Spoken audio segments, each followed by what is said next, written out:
Hello friends, welcome to my channel. Today's topic is controlling. Controlling is the last function of management. Controlling functions of management का सबसे last function है planning, organising, directing, staffing, coordinating. इसके बाद last में controlling आता है जो कि सबसे ज़्यादा इंपॉर्टेंट रोल प्ले करता है किसी भी ऑर्गेनाइजेशन में। जैसे planning is the first function of management question आता है, वैसे ही question fill in the blanks में आता है, वैसे ही पूछा जाता है कि what is the last function of management. So the answer is controlling. Controlling क्या होता है? कोई भी ऑर्गेनाइजेशन अपने ऑर्गेनाइजेशन के ग्रोथ के लिए प्लान बनाता है, वो चाहता है सक्सेस अपने ऑर्गेनाइजेशन के लिए, तो उस सक्सेस को पाने के लिए उसे कुछ प्लान्स बनाने पड़ते हैं। उस प्लान्स को बना करके वो इम्प्लीमेंट करवाता है सारे ऑर्गेनाइजेशन के डिफरेंट डिपार्टमेंट्स में, डिफरेंट लेवल्स ऑफ मैनेजमेंट में।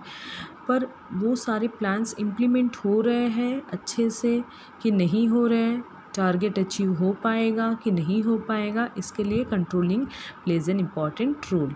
तो controlling function is required in all types of business organisation, whether profit making organisation और नॉन प्रॉफिट ऑर्गेनाइजेशन। ये कोई भी ऑर्गेनाइजेशन, वो चाहे बिजनेस ऑर्गेनाइजेशन हो चाहे नॉन बिजनेस ऑर्गेनाइजेशन हो, सभी ऑर्गेनाइजेशन इस कंट्रोलिंग मेथड, कंट्रोलिंग टेक्निक को यूज़ करते हैं। Similarly it is performed at all levels of management.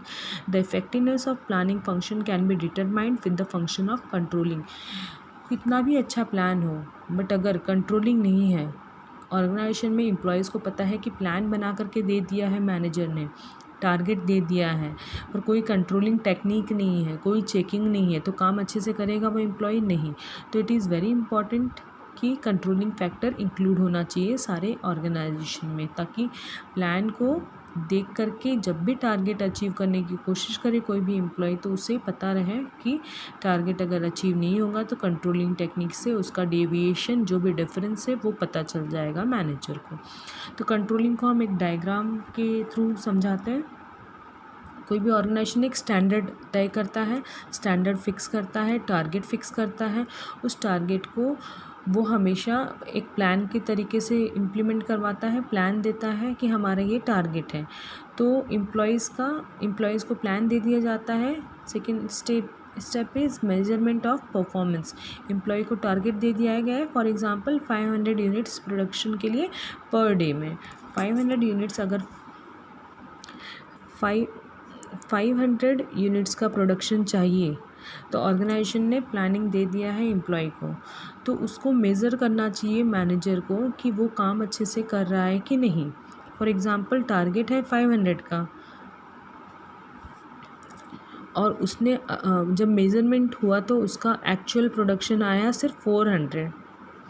तो यहाँ पर कंपैरिजन किया मैनेजर ने कि 500 का टारगेट दिया था, एक्चुअली में एम्प्लॉय ने प्रोडक्शन ओनली 400 का किया। तो कंपैरिजन एंड फाइंडिंग डेविएशन, यहाँ पर डेविएशन कितना मिला? 100 का डेविएशन मिल गया। 100 का डेविएशन मिल गया तो एनालिसिस करेगा manager, analysis causes of deviation. वो फाइंड आउट करेगा कि 100 का डेविएशन क्यों आ गया। एक दिन में 500 का production is possible, but the employ produced only 400 units, it means there is some problem.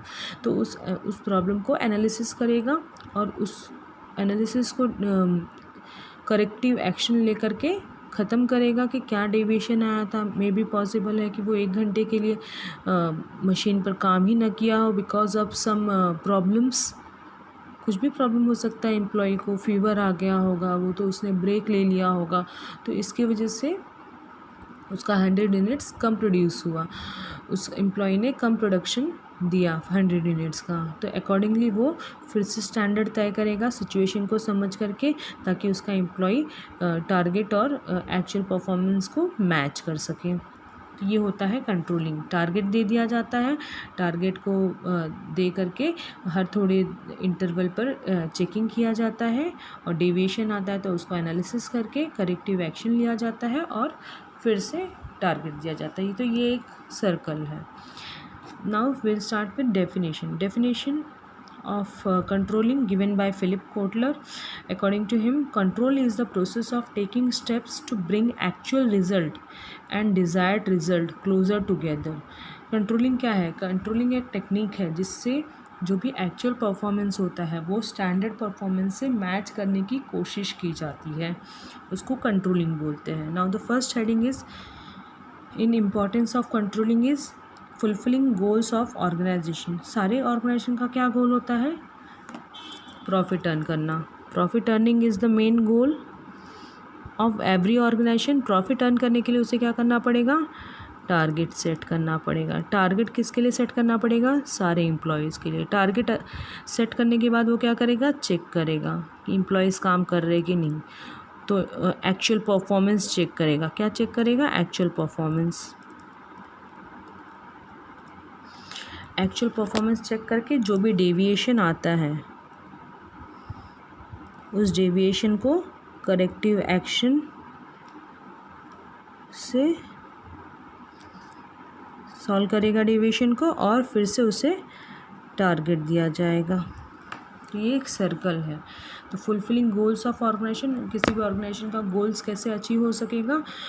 गोल क्या होता है? प्रॉफिट होता है। Profit is the main goal of any of the organisation. तो उस गोल को अचीव करने के लिए सारे एम्प्लॉयज़ को टारगेट दिया जाएगा। टारगेट दे करके भूल नहीं जाएगा मैनेजर उसे हमेशा चेक करता रहेगा। Next heading is making efficient utilisation of resources. अब रिसोर्सेज क्या होता है? मैंने लास्ट वीडियो में बताया है कि 5 M's are the resources: man, money, material, machinery and methods। ये सारे रिसोर्सेस है। तो ऑर्गेनाइजेशन में मैनेजर को क्या करना चाहिए कि वो सारे रिसोर्सेस को मैक्सिमम यूटिलाइज़ करे। क्या करे? ऑप्टिमम यूटिलाइज़ करें। ऑप्टिमम यूटिलाइजेशन होना चाहिए सारे रिसोर्सेज का, जिसकी वजह से वेस्टेजेस रिड्यूस हो जाएंगे। तो मैनेजर को सारे ऐसे टेक्निक यूज़ करने चाहिए। टेक्निक क्या हो सकता है कि हर इंटरवल पर अपने एम्प्लॉयज़ का टारगेट और एक्चुअल मेज़र करता रहे, और जो भी डेविएशन आता है उसको करेक्ट करता चले, तो जिसकी वजह से ऑर्गेनाइजेशन अपने सारे रिसोर्सेज को मैक्सिमम यूटिलाइज़ कर पाएगी। Next heading is accuracy of standards. Standard ऐसा नहीं है कि कुछ भी फिक्स कर दो। ऑर्गेनाइजेशन में ये बहुत इंपॉर्टेंट रोल है कि जो भी स्टैंडर्ड फिक्स किया जा रहा है वो रियलिस्टिक स्टैंडर्ड हो। रियलिस्टिक मतलब जो अटेनेबल हो, जिसको अटेन कर पाए, जिसको अचीव कर पाए, ऐसा स्टैंडर्ड होना चाहिए। तो ऑर्गेनाइजेशन में कोई भी स्टैंडर्ड जब भी फिक्स किया जाता है तो उसका एक्यूरेसी चेक करना चाहिए कि वो एक्यूरेट है कि नहीं है, वो सही स्टैंडर्ड है कि नहीं, एम्प्लॉयज़ उस स्टैंडर्ड को अचीव कर पाएंगे कि नहीं।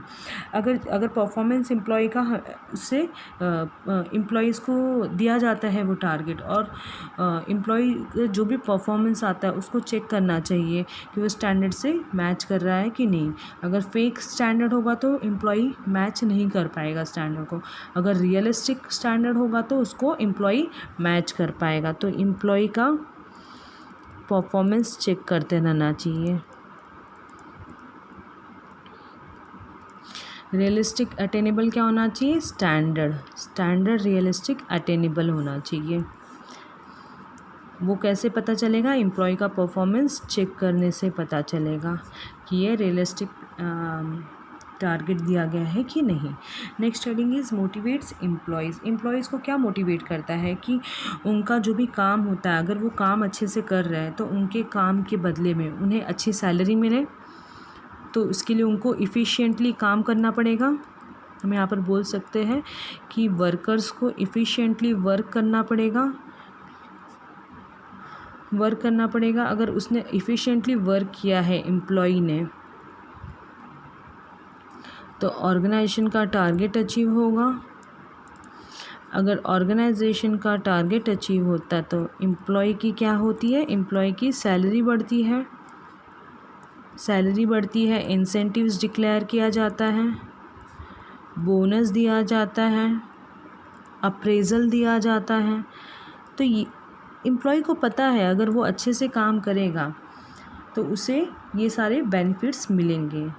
तो कंट्रोलिंग क्या करता है, कंट्रोलिंग चेक करता है परफॉर्मेंस को और बताता रहता है मैनेजर को कि आपका एम्प्लॉय अच्छे से काम कर रहा है, उसको increment, salary increment, incentives, bonus दे सकते हो। Next heading is ensure